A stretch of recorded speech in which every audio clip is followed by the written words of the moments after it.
Welcome back to ABC General Hospital Spoilers channel. Today we will learn about the explosive developments coming to Port Charles as Valentine Casadini faces devastating exposure and Drew Kane Quartermain unleashes his fury in ways that will shake the foundations of multiple families.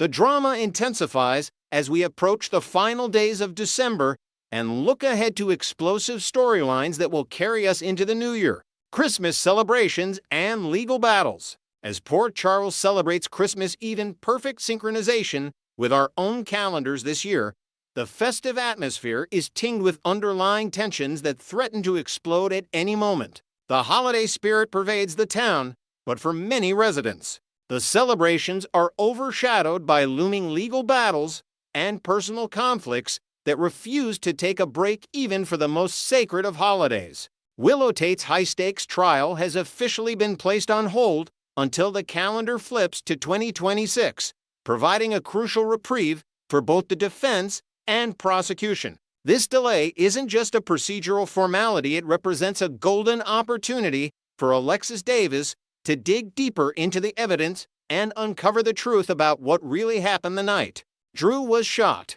The seasoned attorney knows that time is her greatest ally right now, and she's determined to use every second of this postponement to build an ironclad defense for her client. Alexis has her sights set on proving that Michael Corinthos was indeed lurking outside Drew's residence on that fateful evening, exactly as the mysterious note suggested. This revelation could completely transform the trajectory of the case, shifting suspicion away from Willow and potentially exposing a much darker conspiracy at play. The veteran lawyer is methodically following every lead, interviewing witnesses who may have been overlooked, and examining security footage from neighboring properties that might capture Michael's presence in the area during those critical hours. Strategic maneuvers and hidden agendas. Meanwhile, Martin Gray is executing a carefully calculated plan to exact revenge on Tracy Quartermain while maintaining a low profile that would make even the most seasoned spy envious.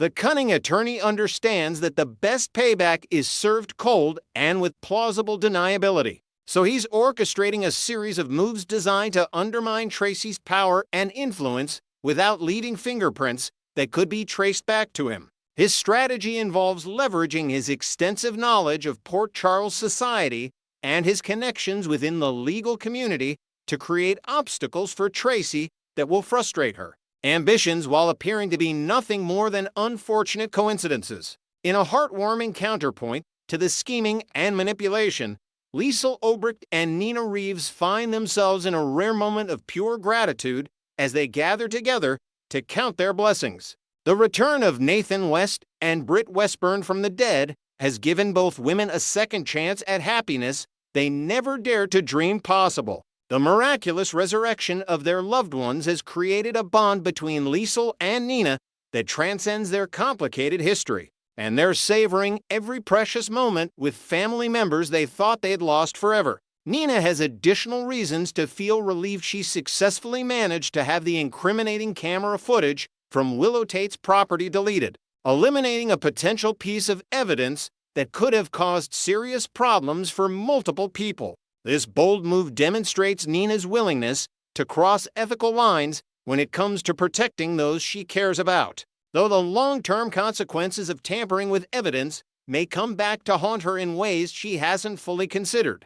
Courtroom drama and family conflicts. Despite Portia Robinson's testimony backfiring spectacularly in court and creating a media firestorm that has put her professional reputation at risk, there are subtle signs that the situation may be improving for Willow's defense. Harrison Chase's powerful testimony appears to have made a significant impact on the jury, painting a picture of Willow as a devoted mother and caring person who would never intentionally harm anyone. Even though District Attorney Turner attempted to dismiss and discredit Chase's statements through aggressive cross-examination, the sincerity and conviction in his words clearly resonated with several jurors who were paying close attention to his body language and emotional delivery. Trina Robinson is experiencing an overwhelming need to make things right, possibly seeking reconciliation with Jordan Ashford and Curtis Ashford as she processes the complicated family dynamics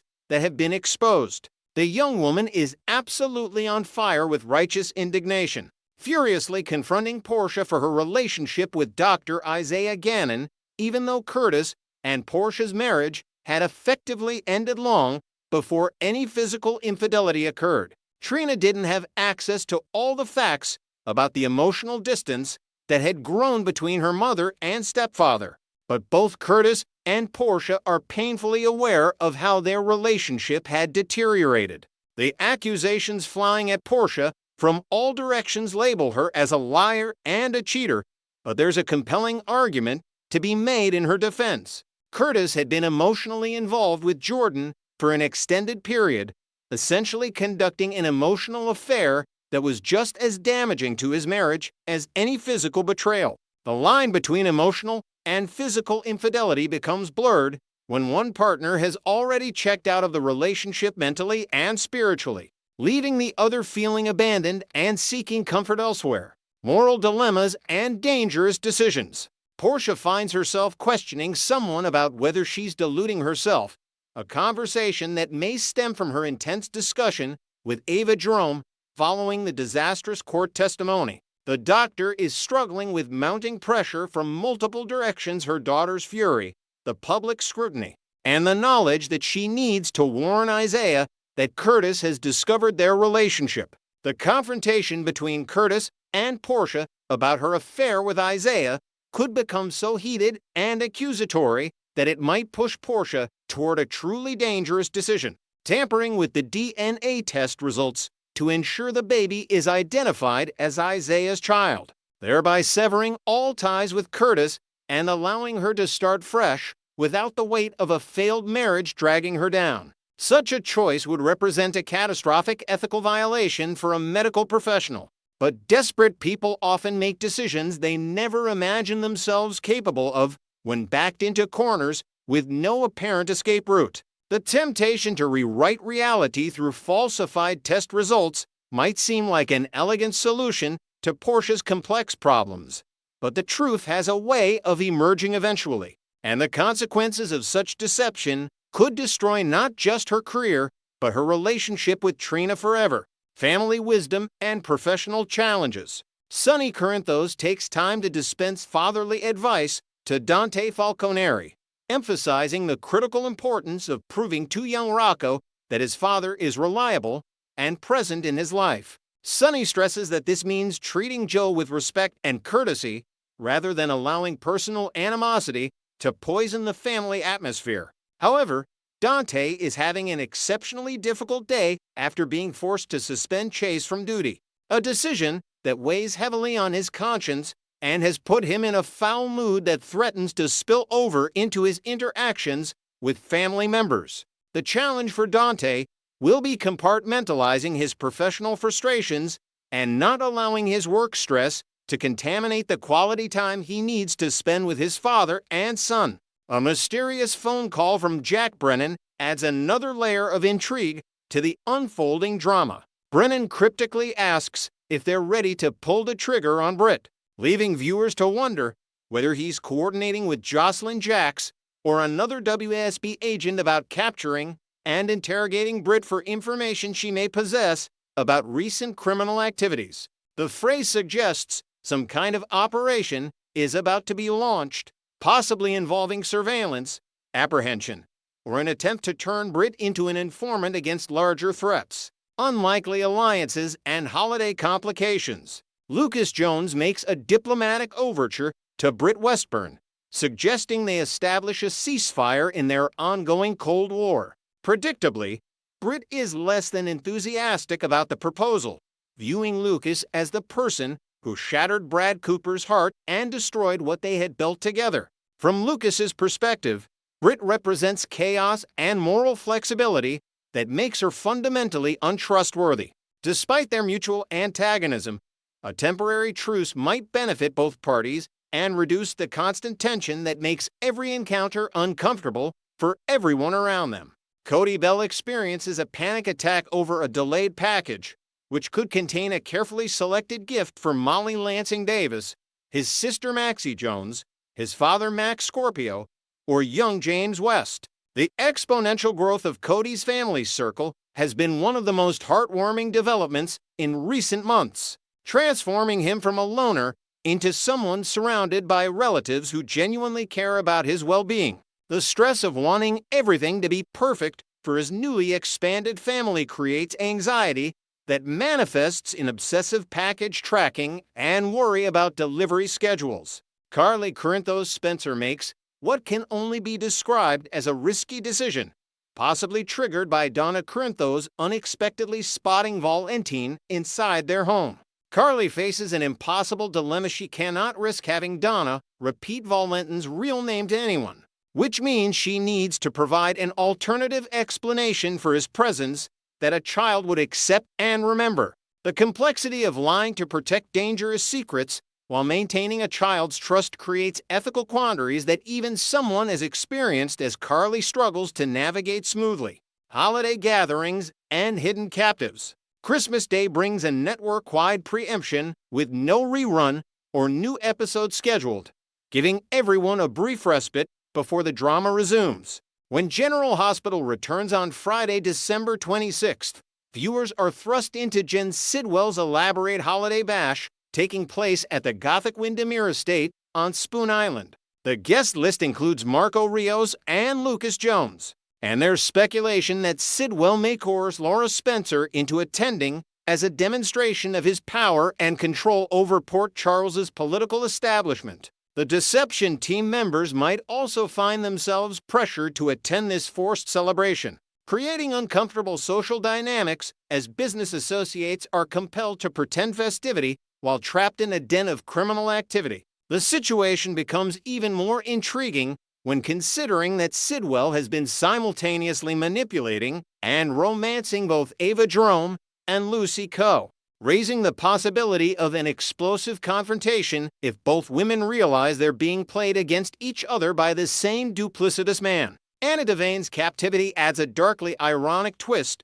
to the holiday celebrations while guests enjoy elaborate refreshments and entertainment just floors away. Anna remains imprisoned somewhere within Windemere's labyrinthine corridors. The proximity of so many people to Anna's location creates potential opportunities for rescue, but also increases the danger that Sidwell will accelerate his timeline or take more drastic measures to ensure his prisoner doesn't compromise his operations. The tension between the facade of celebration and the reality of criminal enterprise happening under the same roof promises explosive confrontations that will reverberate throughout Port Charles for weeks to come.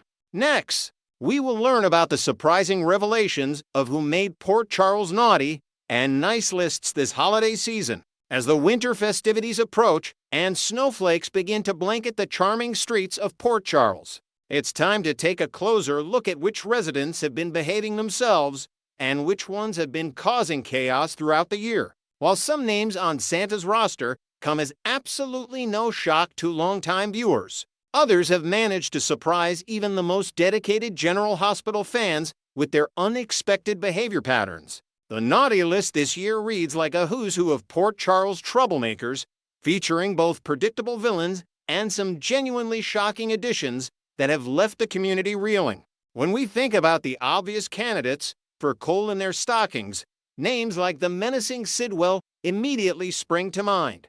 This dangerous antagonist has wreaked havoc across multiple storylines, threatening the safety and security of numerous beloved characters. His sinister plots and ruthless tactics have positioned him firmly at the top of the naughty list, with absolutely no chance of redemption before the new year arrives. Right alongside Sidwell sits Drew, whose moral compass has seemed to spin wildly out of control over recent months. Once considered a hero and upstanding member of the Port Charles community, Drew's recent actions have raised serious questions about his judgment and priorities. His controversial decisions have impacted multiple families and friendships, leaving a trail of broken trust and shattered relationships in his wake. The transformation from respected community member to someone whose actions warrant coal instead of presence has been both rapid and deeply concerning to those who once admired him. However, the most shocking addition to the naughty list has to be Chase. the detective who has built his entire reputation on being one of Port Charles' most noble and trustworthy law enforcement officers. For years, Chase has represented everything good about the police force: integrity, dedication, and an unwavering commitment to doing what's right.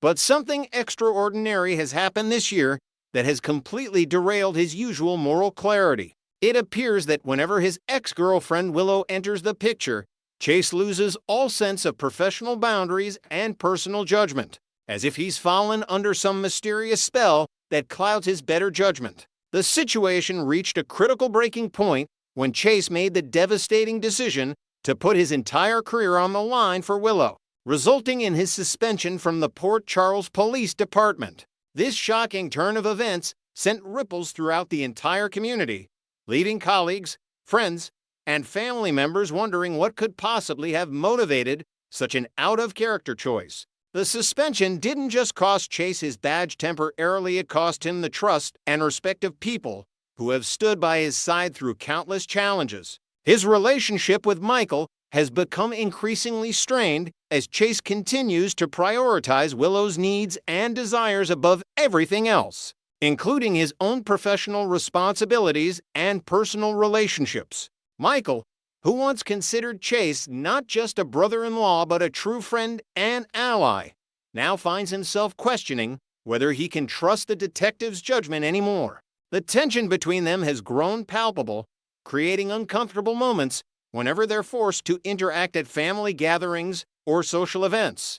Even Dante, Chase's longtime friend and fellow detective, has found himself on the receiving end of Chase's questionable decisions and misplaced loyalties. Their partnership, once characterized by mutual respect and unwavering support, has developed significant cracks that threaten to become irreparable fractures. Dante has watched in dismay as his friend has compromised everything he once stood for, all in the name of protecting someone who may not even deserve such extreme devotion. Perhaps most telling of all is the growing distance between Chase and his own wife, Brooklyn. The woman who pledged to stand by his side through better or worse now finds herself wondering if she truly knows the man she married. Brooklyn has witnessed her husband's transformation with increasing alarm, watching as he makes choice after choice that pushes them further apart. The trust that forms the foundation of any marriage has been severely tested, and whether their relationship can survive this crisis remains an open question that hangs heavy over their household. But if we're going to discuss questionable parenting and friendship choices, we absolutely must address Danny's own position on the naughty list, because his behavior toward his newly discovered son Joe has been nothing short of disappointing. After learning just 6 months ago that Joe is his biological son, Dante has consistently failed to step up and be the father figure that this young man deserves and needs. Rather than embracing the opportunity to build a meaningful relationship with his child, Dante has approached the situation with suspicion, blame, and unreasonable restrictions. The most egregious example of Danny's poor judgment came when he decided to blame Joe for Rocco's bad decisions and poor choices, instead of recognizing that Rocco is responsible for his own actions and using these moments as teaching opportunities. Dante found it easier to point the finger at Joe, the innocent party who has done nothing but try to be a good big brother. This scapegoating behavior reveals a deep-seated inability to accept responsibility for his own parenting shortcomings and an unwillingness to acknowledge that perhaps Rocco's issues stem from somewhere other than his relationship with his newfound sibling. Taking matters even further into unacceptable territory, Dante actually attempted to forbid Rocco from spending time with his own brother. This controlling and ultimately counterproductive decision demonstrates a complete lack of understanding about how teenage rebellion works and how familial bonds develop naturally despite parental interference. By trying to keep the brothers apart, Dante has only succeeded in pushing Rocco away and creating resentment that will take years to heal. Such authoritarian parenting tactics hardly qualify him for any Father of the Year awards and certainly cement his position on the naughty list, regardless of his professional accomplishments or heroic actions in other areas of his life. Another completely unexpected name to surface on the naughty list belongs to Martin, whose recent actions have shocked everyone who thought they knew his character. After years of establishing himself as a somewhat eccentric but generally ethical attorney in Port Charles,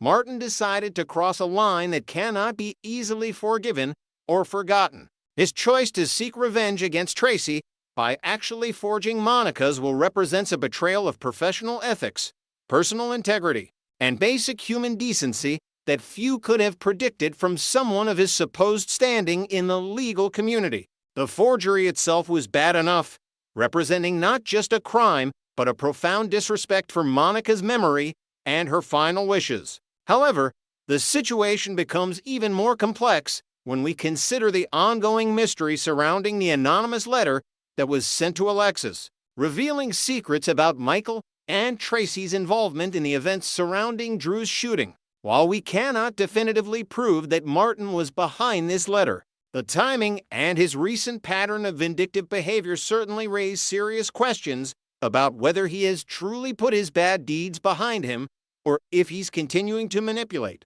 situations from the shadows. The uncertainty surrounding Martin's current intentions keeps Port Charles residents on edge, wondering if they can trust him or if he's still operating with revenge on his mind. Only time will reveal whether Martin will choose redemption and work to earn back the trust he's lost, or whether he'll continue down this dark path that has cost him his reputation and his place on the nice list. Shifting now to the much more pleasant topic of Port Charles' nice list, we must begin with the one and only Jason Morgan. Yes, the legendary stone-cold hitman whose past is filled with violence and morally questionable choices has somehow managed to secure a solid spot on Santa's good list this year. And honestly, when you look at his recent actions, it's not difficult to understand why. Despite his complicated history and the dangerous life he's lived, Jason has consistently demonstrated a selfless nature and a willingness to help others without expecting anything in return that speaks to his core character. His repeated rescues of Britt since her miraculous return from the dead have showcased his protective instincts and unwavering loyalty to those he cares about. Time after time, when Britt has found herself in dangerous situations or needed someone she could count on, Jason has been there without hesitation, putting his own safety at risk to ensure her well-being. These actions demonstrate that beneath the tough exterior beats the heart of someone who genuinely cares about protecting the people in his life. Perhaps even more telling was Jason's decision to help cover up Dalton's dead body, asking absolutely no questions and simply trusting that his assistance was needed. While this particular good deed might exist in a moral gray area that would trouble most people, in the context of Port Charles and the complex situations its residents find themselves in, Jason's willingness to help without judgment or demands for explanations shows a level of trust and support that few others could offer. He understands that sometimes the right thing to do doesn't fit neatly into legal parameters, and he's willing to be there for people when they need him most. But what truly cements Jason's position on the nice list is his dedication to family and maintaining important traditions. Despite everything else happening in his chaotic life, Jason still made time to put up a Christmas tree at Alexa's house alongside his son. This simple domestic act speaks volumes about his priorities and his understanding that the small moments of normalcy and family connection matter just as much as the dramatic rescues and dangerous missions. The image of Jason, hands that have held weapons countless times, carefully hanging ornaments and stringing lights, reminds us that even the most hardened individuals can possess genuine warmth and a desire to create happy memories with loved ones. Next on our nice list is young Joe, a character whose pure intentions and helpful nature have never wavered despite the complicated circumstances surrounding his arrival in Port Charles and his relationship with his newly discovered family. From the very beginning, Joe has never meant any harm to anyone, and more importantly, he has never wanted anyone to get in trouble on his behalf. His genuine goodness shines through in every interaction, making him one of the most authentically nice characters currently gracing our screens. Gio's heroic actions speak for themselves, starting with the crucial moment when he saved Ned's life during a heart attack. Without his quick thinking and immediate response, the outcome could have been tragically different. But Joe didn't do it for recognition or praise. He simply did what needed to be done because someone needed help. That instinctive urge to assist others in their time of need defines who Joe is at his core. His compassion extends beyond just humans, as evidenced by his brave decision to free an entire pack of dogs from Dalton's laboratory. This act of mercy put Joe in potential danger, but demonstrated his unwillingness to stand by while innocent creatures suffered. The fact that he risked his own safety to rescue animals shows a level of empathy and moral courage that many adults lack. Most importantly, Joe has consistently been an exceptional big brother to Rocco, providing support, guidance, and friendship regardless of how Dante treats him or what obstacles are placed in their path. Despite Dante's unfair blame and attempts to separate them, Joe has never retaliated with anger or resentment.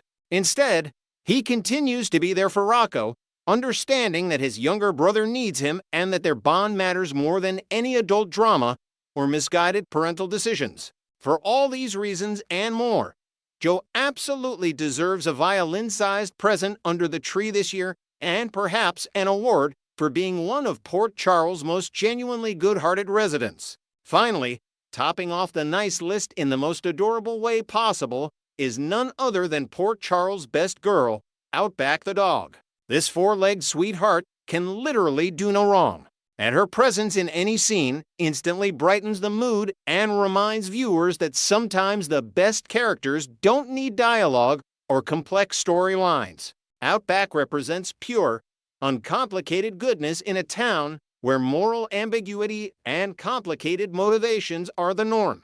But Outback isn't just cute, she's actually proven herself to be a hero on more than one occasion, saving the day when human characters couldn't find solutions to their problems. Whether it's alerting people to danger, providing comfort during difficult times, or simply being present when someone needs unconditional love and support, Outback has consistently demonstrated that she deserves the top spot on Port Charles' nice list. This pooch has earned her place not just in viewers' hearts, but also under the Christmas tree, where she should find countless treats and toys waiting for her on Christmas morning.